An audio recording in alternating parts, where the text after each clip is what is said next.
Welcome back, everybody, to Let the Journey Begin. Today is our 100th episode, and I am Hillary Roberts alongside my co-host, Jason Waller. How does it feel to be 100th episode old? Oh my God. No, it's absolutely amazing. Absolutely incredible. It's been so crazy to see how many guests we've had on, how many inspirational and motivational people that have really touched our hearts and our listeners' hearts. And, I just want to thank everybody that tunes in and supports us. And we really, really appreciate that. And it's been a phenomenal couple years. It's been a couple years, right, Ryan?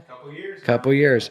So it's really cool. I mean, just even to watch, for you, Hillary, it's been cool to see your journey and to be able to experience this and go through it and see the ebbs and flows of our own life and our trials and our tribulations, our challenges, doing this through COVID, just the whole pandemic and just seeing all the people come in here from so many different walks of life to hear how they maintain and sustain sobriety. It's been truly incredible and truly an honor. Well, and let's talk about your own recovery, watching you grow personally, watching your marriage become stronger through going to therapy, doing JAWS on YouTube, and having a second child, precious little Wyatt, and watching just what a great dad you are, making changes in your life for your kids. It's just, and how things have mended so much in your own family. And I just couldn't be prouder of you, my friend. I just couldn't be prouder. And I'm just so grateful. We are here. We have lasted. We're going to be continuing to last. And, people like consistency. I love that you're my brother. I love being your sister. Yeah. And I just love that. I just want you all listeners to know that we're here. We love you. We appreciate you. And, if any of you have been listening to us for a while and you've gotten some help and you've gotten some good information, or you've gotten sober, or you've worked through some trauma or eating disorder or codependency or depression or suicidal ideation or suicide attempts, please reach out to us. Please reach out to Red Songbird online or email us and let us know, because we would love to hear how we've helped you with our podcast, with our website, with the informative videos that we've been putting out. We just would love to hear from you, and you might even get selected to be on our podcast. Yeah. Well, without further ado, today's 100th episode is going to be highlighting all of our actions for the day. So enjoy. We'll see you guys next week. Spend some time meditating. There are so many different types of meditations. There's walking meditations, guiding meditations. There's apps like Calm and Headspace that you can use. I do a contemplative silent meditation. And if you can, at 3 minutes, you can do it while you're driving, while you're brushing your teeth. But just to check in and to just be still. Call somebody. Ask them how they are. Give them a call. See how they're doing. And if they ask you how you're doing, act better than you feel. Say, I'm doing great. How are you? I do 2 different meditations. One is I imagine myself walking into whatever holy place I envision, but there's an altar, and I'll walk in with whatever is the problem or the person, and I'll imagine laying it on the altar and then walking out. Wow. And then the other one is I'll imagine, the worry and frantic will come in my mind through one door, and I just recently, I've realized that I can open the next door to let it out. You know what I mean? And then close that door. I really believe reaching out to another alcoholic, another person in recovery, is a big action. I think that does a lot, because this is one of those diseases that just thrives in isolation. And when you're disconnected, you're not talking to others, it can be a bad setup. So I believe that just being a part of a community and reaching out to folks is what it takes. My action for the day would be to remember the pause, and that can be for a majority of different things. I try to remember the pause when it's just a beautiful day out, and I just, with all the hectic things going on, life gets busy, just kind of taking a minute to just breathe and pause and enjoy and soak in where I am, how far I've come, and what I'm doing. Also pausing when, I want to be quick to react, you know what I mean? Say something I maybe would regret, or, I'm emotional, what have you, just pausing. Remember the pause. The action for you is to know that you are the can-do people, not the can't people. You are a can-do people. that living in the life of life and being happy isn't about the biggest and the best. It's just getting on base and knocking yourself all the way around and suiting up, and they say, and showing up, sitting in the dugout and being quiet. Because what I know, ladies and gentlemen, one day the coach is going to turn around and he's going to say, if your name is Snyder, Ben Snyder, get your barrel, you're up. And I'll tell you what, ladies and gentlemen, you will stand in that batter's box and you will know you'll hit it out of the park because you're a can-do guy, not a can't guy. If I can suggest anything, it's not knowing. Don't know what is coming. I just know that so many people give up hope because they think they know that there's nothing left that could ever happen that would be good in their lives. And I would just say, don't have that answer yet. Don't know. Like, it's impossible to tell the future. As down as you may seem, be open to the fact that there's something magical waiting for you and that help is there. One of the greatest lessons I learned is if I want to be a friend, if I want to have a friend, right? So reach out. You got to reach out, make a connection, start with at least one other person. Check in on them, make sure they're okay. And in turn, they'll be checking in on you. And before you know what happens, a circle will start. And everybody will be watching over everybody. And even though we may be physically apart, you'll find that you'll become spiritually connected. I would probably say that if you're ever in a bad spot, if you ever feel like you're going in the wrong direction or you're feeling like doing something that probably wouldn't be good for you, the best thing to do is pick up the phone and call somebody else. And don't do it alone, because we're not meant to do things alone. We're meant to do things together. Pick up the phone, call me, call Jason, call Hillary, call somebody, and just keep calling until someone answers the phone. And tell everybody what's on your heart, what's on your mind. And hopefully you'll have a person on the line that understands and cares for you and loves you and wants the best for you, and they'll be there for you. Understanding and then saying to yourself, even you're going to fake it till you make it, I am enough. I matter because I breathe the air. And when we do that, then what automatically happens is we realize that every other human being that walks the earth has the same value as I do. For people that are feeling the, discomfort of pain, powerlessness, and like uncertainty, I would say write a gratitude list. Sit down, put your pen, don't verbalize it. I would say writing, because our writing, usually with the gratitude, it ends and yields positive notes, and it shifts our perspective from what's wrong with this picture to what's right with this picture. And gratitude is the instrument for which a serene life swings. So if you want to shift your perspective and up your attitude, then definitely write a gratitude list. Remember to rest. In my prayer for the day, remember to give presence or allow me to be present for my kids. That is the biggest gift. And sometimes I confuse like the economics, like I need to make money and provide, but really that presence is the present. Like that is the gift that they will remember, especially now in this quarantine. Go do something kind for someone else. To make good choices that will lead to better habits, because bad choices lead to bad habits. I love that. And that's addictive, by the way. I think that's how we get habits, right? Yeah. So I try to make good choices that lead to good habits. Don't take yourself so serious.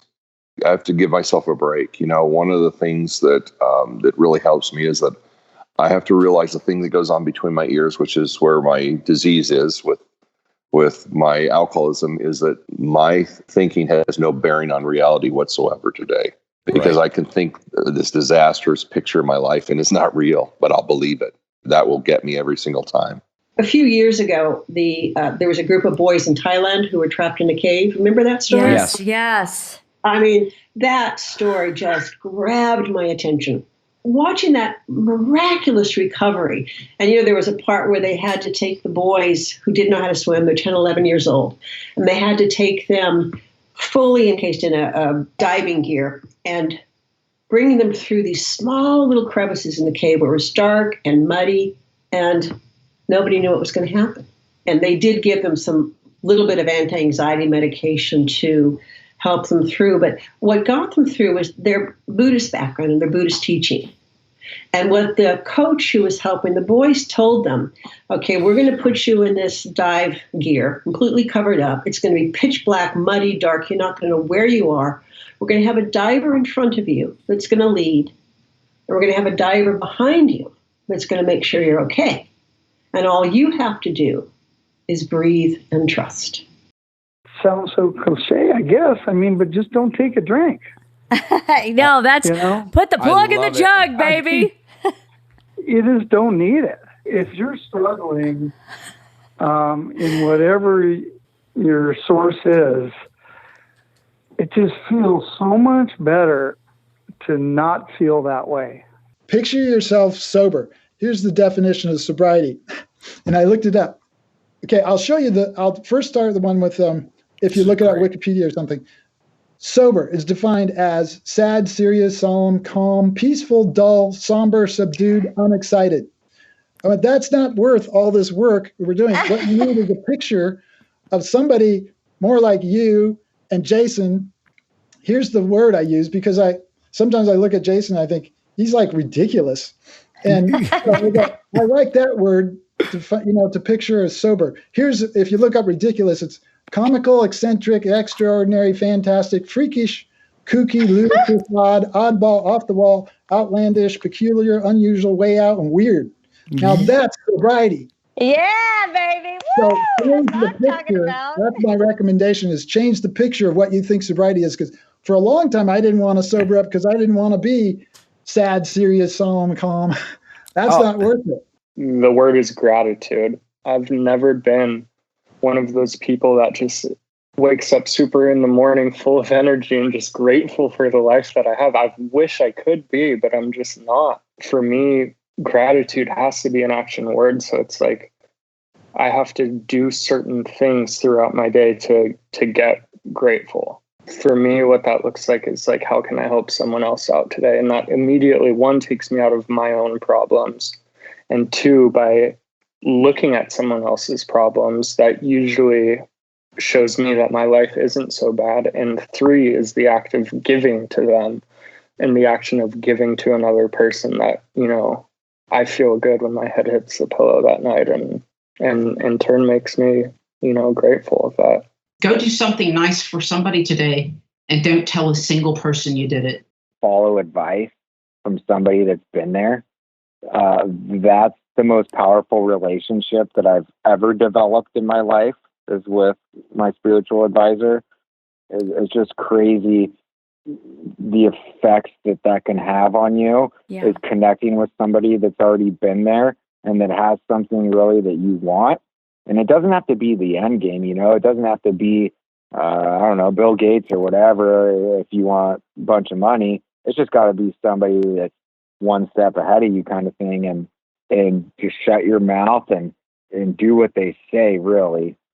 Call somebody that you haven't talked to in a while and just ask them how they're doing. Just, hey, I was thinking about you. Just want to see how you're doing. I like it. That's something simple, something that anybody can do. Yeah. Get out of self, right? Exactly. Love yourself no matter what. Love yourself.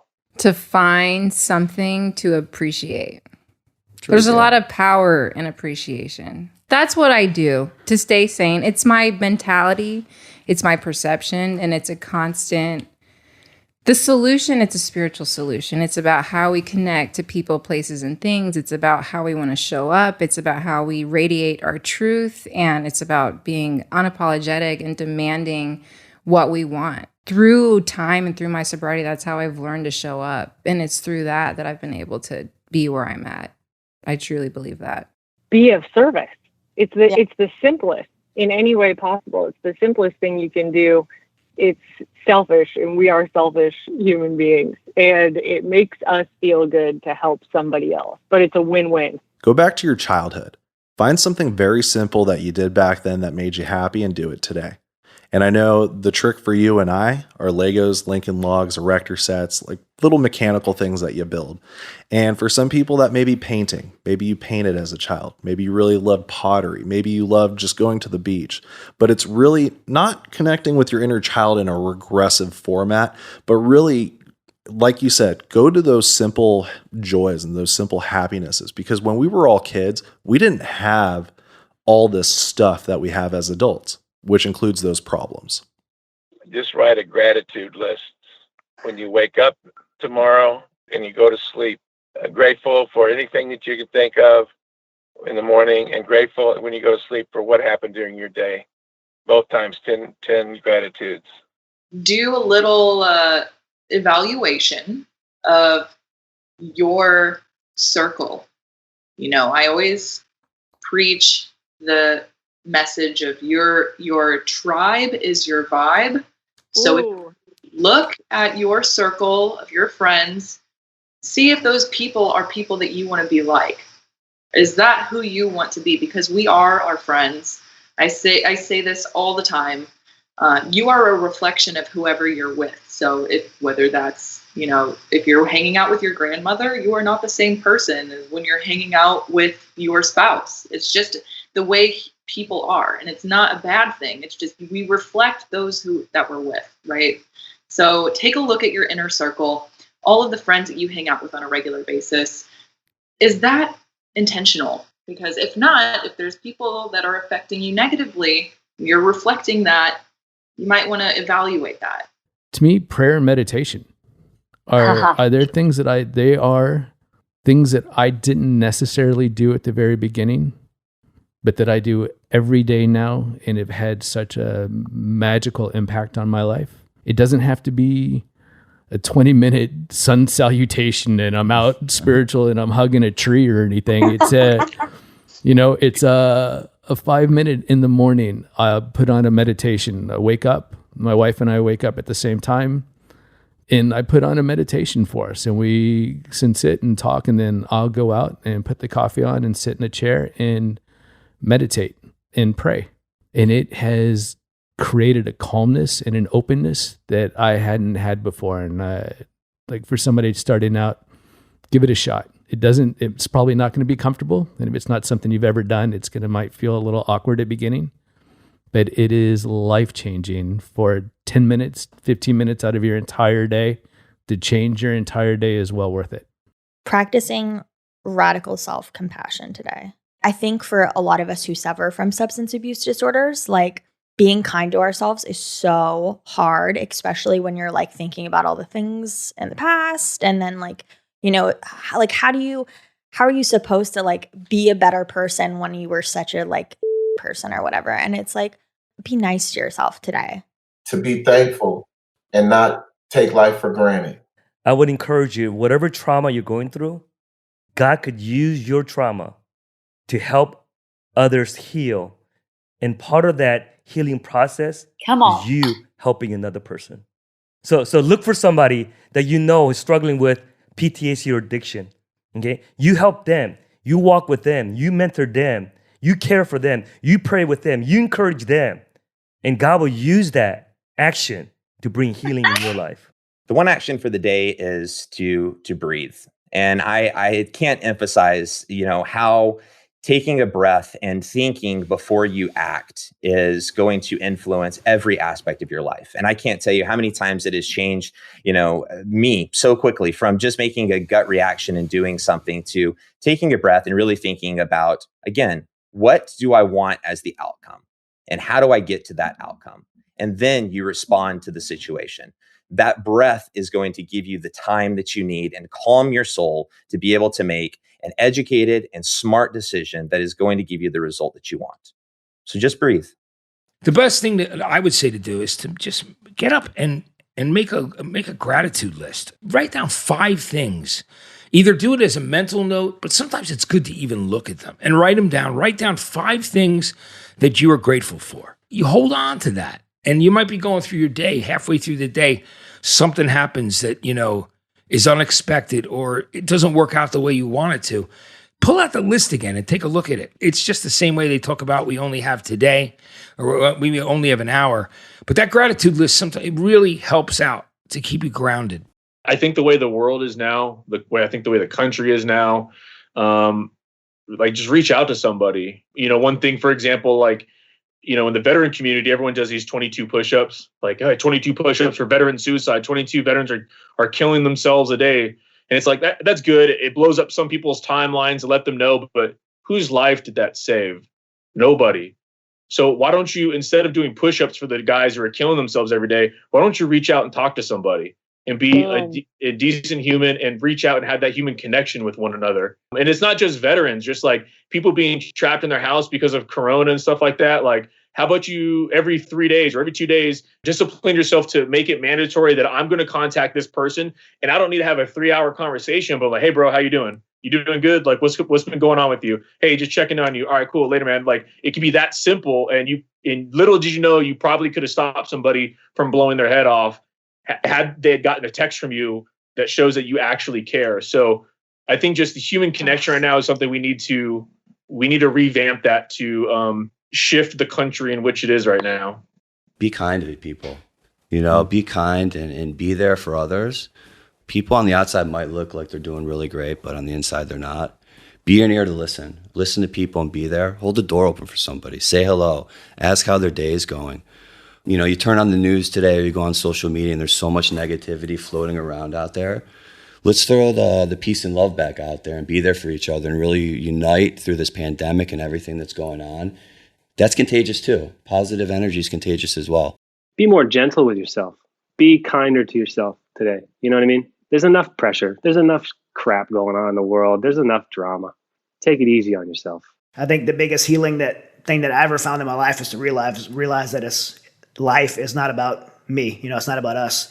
Kind of core component of the destruction of my own life was, just living inwardly, living selfishly. And I think when I came to that realization, it allowed me to be able to finally heal myself, childhood wounds to not just Afghanistan, and the most fulfillment I got in the purpose I found through life was realizing just, it's not about us, it's about others, and living life that way is just the most rewarding.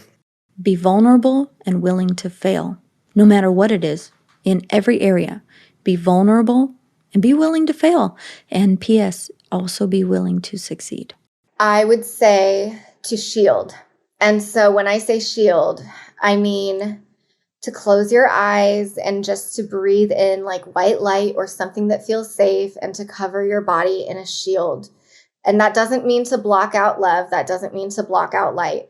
That means to just protect yourself from other energies or other emotions that aren't yours, that you don't have to take on. I think the action would be to learn how to feel your feelings. You have to come back into your body. Hillary knows the 1, 2, 3 process, and that is accept how you feel, whatever it is. If it's jealousy, don't push it away. It's normal. Your ego is just trying to protect you. And so accept how you feel. The second thing is feel it.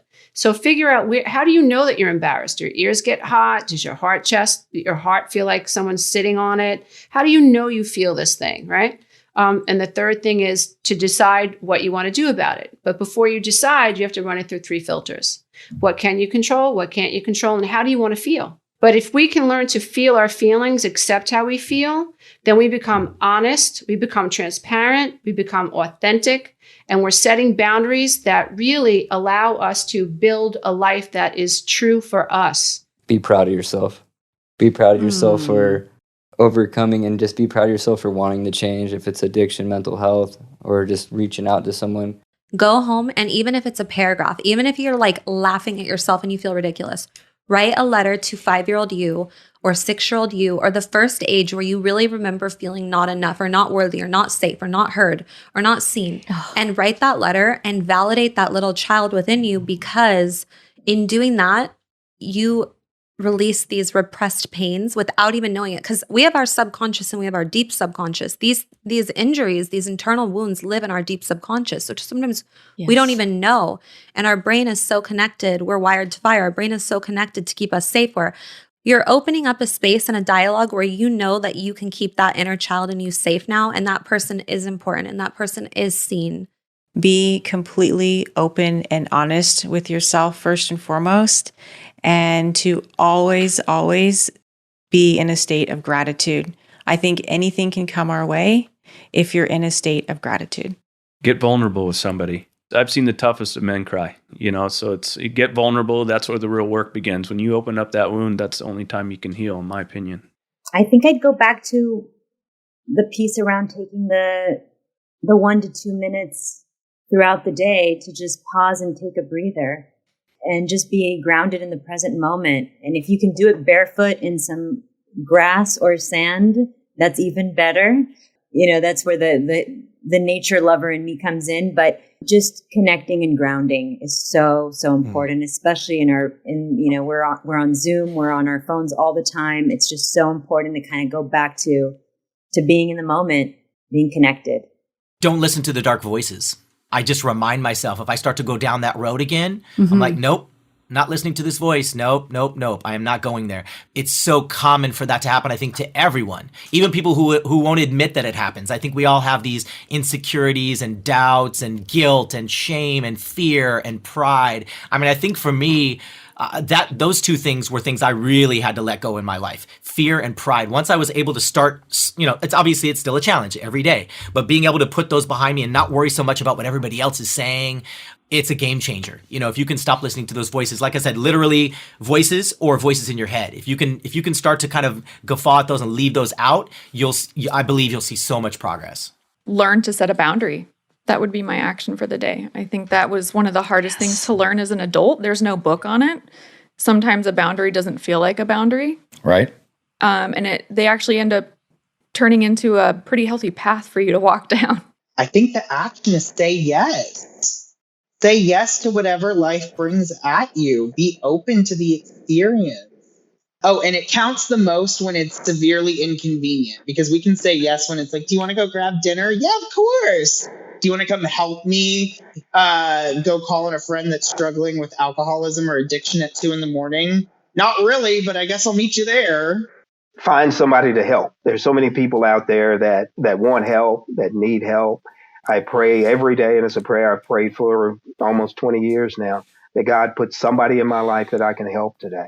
That is what gives me purpose. It gives me a sense of relevance. There's always somebody that needs help, and God answers that prayer. I don't pray that God put somebody in my life that's got an Aetna Gold plan with their deductible met, and I don't get into that.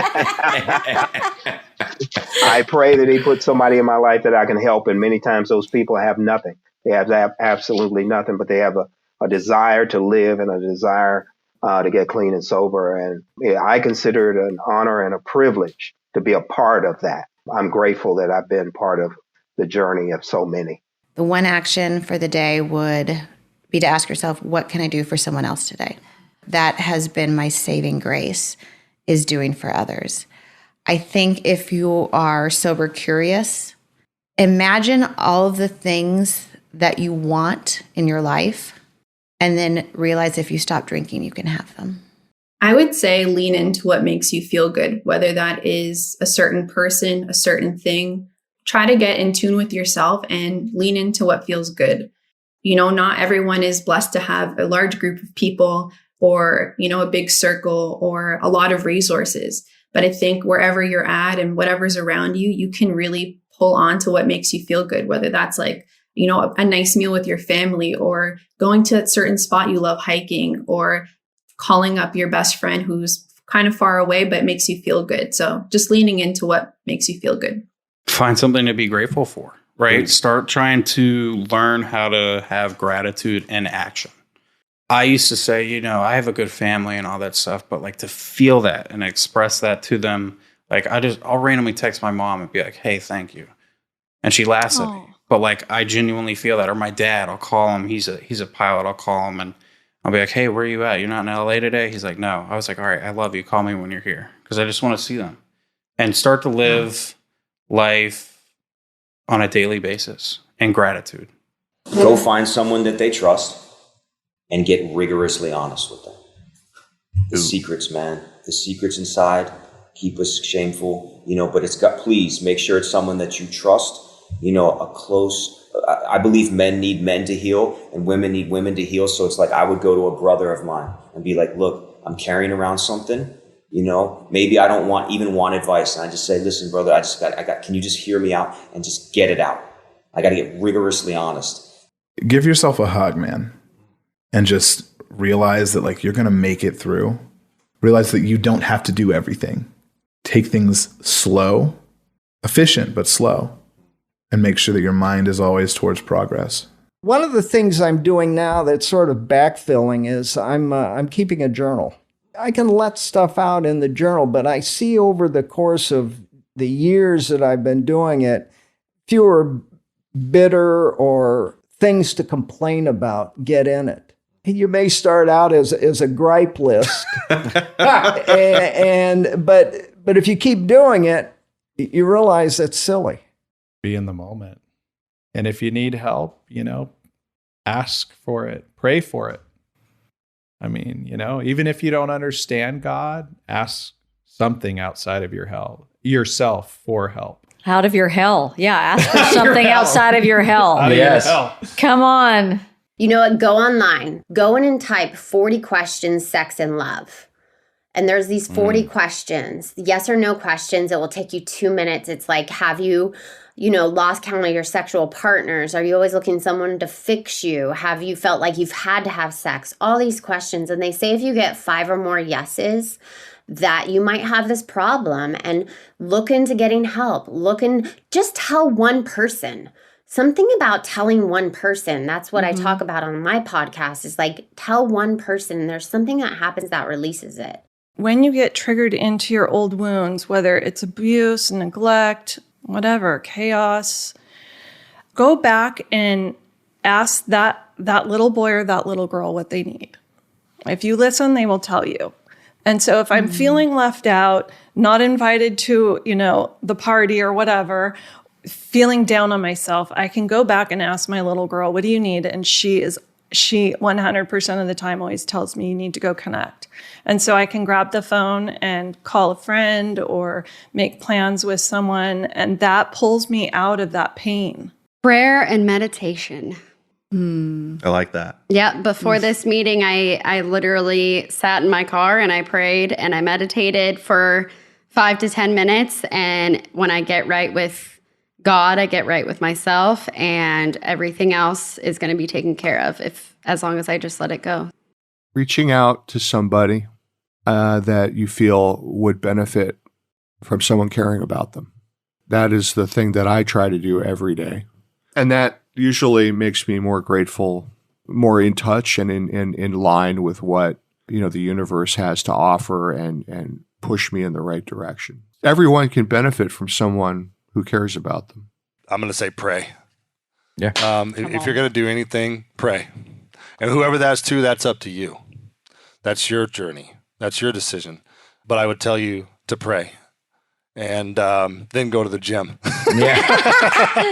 And eat broccoli and broiled chicken. Come on. And then eat really healthy but no, pray. Suit up and show up. Suit up and show up. Half the battle, bro. Yep, Half absolutely. the battle. Reach out to somebody who you feel cares about you. Just reach out and connect. I think that really that's what we're really talking about. It is connection. Choose to connect with another human as opposed to the substance. Put an intention behind everything you do, because then life has meaning. It's very simple. Like if you're about to have a conversation with somebody, just tell yourself, why am I having this conversation with that person? And you'll add a layer to that conversation. Why am I going to sleep at night? Oh, add a layer to that. Simply put a small intention to everything you do, and it creates a layer of depth. Something I've found really powerful for me is journaling. I find it really, really wonderful to be able to go back and read, because I can see that I got through these really tough times and I came out on the other side, and I can read about that. And it reminds me, okay, you survived that. So maybe and not to see journaling as this big thing where you just have to write pages and pages, but just maybe write down where you are. Let some of that stuff out that you need to, and also write about where you want to be. Maybe start writing a vision of that you can look at and believe that it'll come true.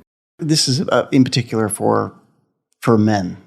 Stop and explore what emotions and feelings you have that you're going through, and dive into that and talk about it in depth with your partner. Because one of the things that I found is if I can start to plumb and explore some of those depths and the pain, oftentimes, through that vulnerability and through that processing, it helps you to be more present with another.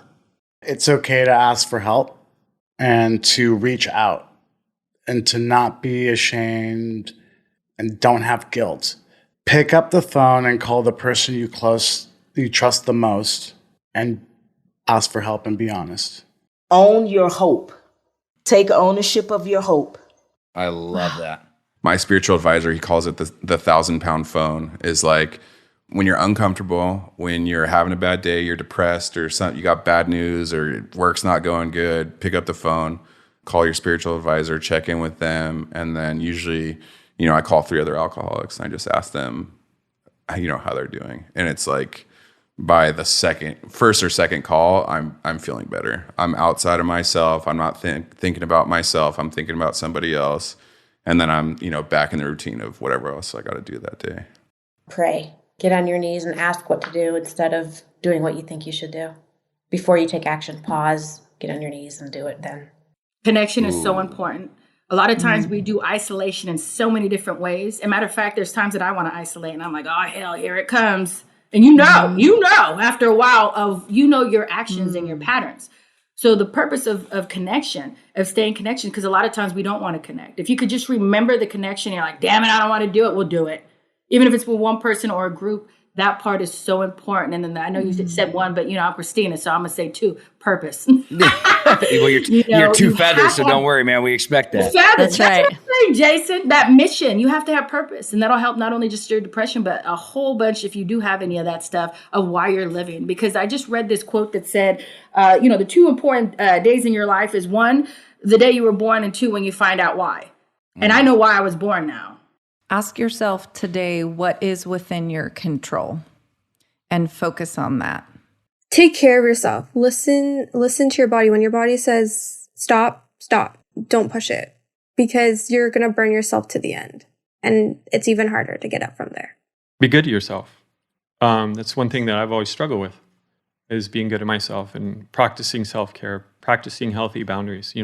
It's okay to find ways to love yourself throughout the day. I would say read a book. You can do it, read something, an article, and something that you normally wouldn't read on, or something that you think like, oh, I wouldn't find that interesting at all. Yeah. Because a lot of times what I find is I like the ability to be surprised. And a lot of times when I read something new or I engage in a material that I'm not familiar with, it allows me the opportunity to be surprised by something. And, in a particular organization, they have a saying of contempt prior to investigation. And for me, I try and do that from an intellectual standpoint. So I'll try and, a lot of times and I'm a, self-proclaimed curmudgeon by nature anyway. I'm just, I'll be like, oh, that's ridiculous, or, whatever. So I engage in that all the time. But if I give myself the opportunity to say, luckily my fiance is really, really good about that. She'll be like, well, just check it out. Just try it. Why not?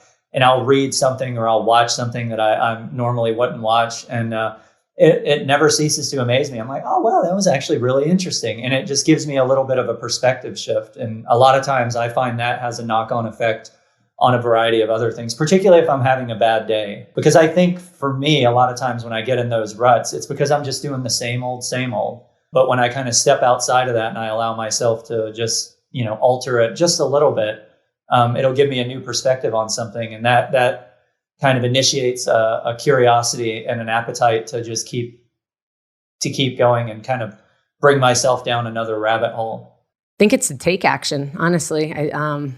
Take an action, do something, whether you're in sobriety and sober, like keep acting, keep going to what you're going to, doing what you're doing, be of service. If you're trying to get sober, take action, ask for help, go find someone that can help you, talk to somebody, Just take some action. I don't think anybody's ever said that. No. What is your action for the day? Take action. That's pretty damn good. We keep it simple here, I right? like that. Do something that is going to either help yourself or a loved one by taking that first step. And, I see with Red Songbird, that first step is knowledge. And, if it's going to Red Songbird's website and finding out what you can do to take that next step, I know it's scary to get help. Whatever it is, read a book, get a resource, do something that will put you in a position to take that first step that will lead you into that path to sobriety or to getting the help that you need. I'd say reach out for help, because I know there's people that are praying or wanting to help. Sometimes we need to reach out to them, and we actually bless that person because they've been waiting for that person to reach out for help. And so if you reach out for it, you will get it. Taking action has never, ever, ever, ever failed me one time. It has always bettered my life. But of course, there's fear, there's a bunch of different things that will prevent us. Pride, fear is a big one though. Fear is huge, but honestly, that's something that I always say to people, because we know how to hound the dope man at all hours of the night. We know how to do that. Right. We know how to drive 1 hour to get, half a gram, then go home, then go back another hour to get another gram, It's like, you just buy the whole 8 ball one time, So the actions are there, you're saying, just need to change them and basically change the direction of those actions. Oh, I would definitely tell them to try, if they can, to keep the faith and maybe talk to someone if they can, if they have someone in their life that they can. And if they're a believer, if they're a Christian like I am, to definitely lean on God, get in a good church home, find someone there they can talk to, and just try to stay as strong as you can, stay optimistic and keep the faith, keep hoping that things will get better. I would say the action that Sandy and I did the most, and this would be, again, because I gear everything of I talk about towards marriages, and again, you can kind of apply it to single life too. But the moment that really started changing is we started listening to a ton to marriage sermons, marriage conferences, reading marriage books. We soaked into the marriage industry so much that we've probably invested 10,000 hours at this point into marriage study through all that.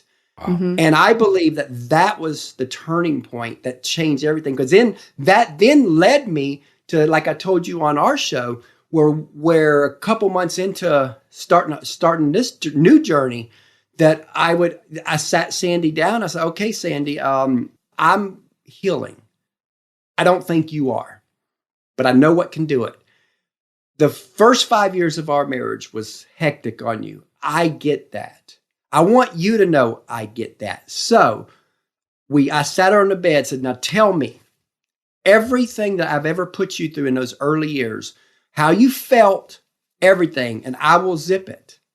And she really said, she was like, are you sure you want to know? I was like, yes.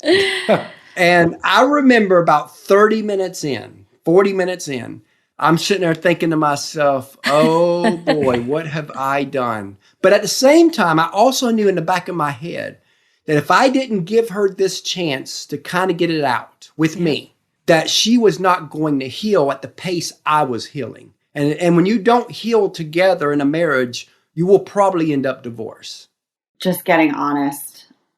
For me, that was the biggest part of both my struggle and my recovery. And, in the beginning, especially if you're still struggling, it doesn't really matter who you decide to get honest with, just say out loud to somebody, what you're going through. And it will continue to grow from there, because until you say it out loud, it's just so easy to continue to bury. So, in an active struggle, I would say that's the first step. And then, an action of the day for recovery is just continue, looking at yourself honestly and, look at your struggles and grow from them and, use them to keep you sober, but also try to move on from them too. Be of service. go help somebody. I know it sounds cliche and, but there are people, rich, poor, cool, not cool, whatever, by whatever approximation or by yardstick you use. And there are people like they just, when I'm doing that is when I feel the most successful. And I used this phrase earlier because I love it. And it's true for me. I feel the most existentially validated. Humans are social creatures. And when we are helping our fellow humans is what we're kind of more or less designed to do. Do something nice for yourself. Go buy the coffee. Go treat yourself to the pumpkin spice latte or whatever Starbucks special is right now. Right. You know what I mean? Do something little for yourself to show yourself that you matter. Smile and be nice. It will reflect back onto you. Get outside. And I don't care if you're in an apartment in the inner city, there's so many cool things to see, people to meet, or if you can get out like I do on a beach or, in the mountains, look up. Even if there's clouds or rain, just the beauty of it. It's like, I'm 62, but I feel like everything is new again. And we go through seasons. And I just happen to be in a really good season. You're worth it. This is a place for quitters. Quitting is good. Yeah. It's about loving each other and accepting myself for who I am. I have a disease. I'm dealing with it. Left untreated, it will kill me. Yeah. But there's lots of great places to go for treatment. Reach out to people because there's a lot of us out there. Put some structure in your day. I make a number of phone calls to other suffering addicts, let's say. It makes such a difference, because when I'm talking about what's going on for them, I'm forgetting about what's going on for me. Ask for help. There's lots of help out there. And thanks to Zoom, you can tune in all around the world and meet all manner of people from everywhere. So ask for help. It's the hardest thing I did because I had a huge amount of shame, a huge amount of guilt about the disease. Somehow I could fix it. Somehow I was responsible. And reference marriage, it's all about good communication. A lot of the couples that have been through the counsellor that we work with have communication slots. So at night time, they sit down and they say, when you said that or didn't do that or whatever they did do or didn't do, it hurt me. And I often say to Kevin, I want to have the best relationship I can have with you. So hence I'm going to say something, but it's not about you. It's about me. I just need to clear it. And we don't do things that hurt each other. If you are listening to this and you are struggling, I want you to tell one person what you are going through. Be open and honest with them. And today I'm totally in my being and I experience the most beautiful, which is amazing. And that's been all due to the steps I've taken to heal those places. I can't imagine going back to those other places. And I never knew it could be so beautiful. So I want to say to people that have been wounded in those areas, it won't always be a triggered thing. It won't always be some kind of horrific thing. It can be beautiful. You just got to do the work to get there. You guys, you're not alone. If you're out there and you're struggling, please reach out. We are here to support and try to point you in the right direction. But just know you have people here that care about you and want nothing but the best for you. So yes. Thank you, Hillary. And thank you, bro. Appreciate you. All right, guys, thanks again for listening to another episode of Let the Journey Begin. Don't forget to subscribe, rate, and review on Apple Podcasts or anywhere else you get your podcasts. Also, to learn more about the Red Songbird Foundation, visit us at www.redsongbird.org. Thanks again for listening, and we'll see you next time.